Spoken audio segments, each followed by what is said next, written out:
আসসালামু আলাইকুম গাইজ। সেদিন গেছিলাম মাঝের গ্রাম সোহানকে ডাক্তার দেখাতে। আর এখানে দেখো বাচ্চারা কত সুন্দর খেলা করছে, তো আবার কাদার মধ্যে। আজকাল এই ফোনের জামানে এরকম খেলা তো আর দেখাই যায় না, তাই ভাবলাম একটু ক্যামেরা বন্দি করে রাখি। সো ফাইনালি 2-3 ঘন্টা অনেক অপেক্ষার পর ডাক্তার দেখিয়ে আমরা বেরিয়ে পড়ি বাড়ির উদ্দেশ্যে। আর আমরা যাচ্ছিলাম বাসে করে। আর মাঝের গ্রামের রাস্তা প্লাস ভিউ আমার জাস্ট সেই লাগে। তো চলো তোমাদেরকে একটু সিনেমাটিক স্টাইলে দেখানো যাক।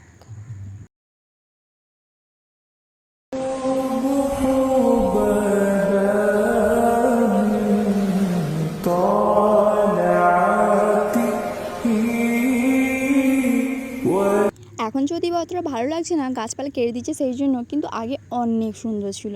আর ফাইনালি আমরা ল্যান্ড করে গেলাম। আর বাড়ি পৌঁছতে পৌঁছতে আমাদের সন্ধে হয়ে গেছিলো। আর বাড়ি এসে এখানে সুহানের কাজকর্ম দেখো, তার নানুর সাথে এখন দুষ্টুমিতে ব্যস্ত আছে। সো আজকের মিল ব্লগটা এই পর্যন্তই। ভালো লাগে লাইক কমেন্ট অ্যান্ড সাবস্ক্রাইব করতে অবশ্যই বলো না, পরে মিল ব্লগ দেখার জন্য। সো আজকের জন্য টাটা, বাই।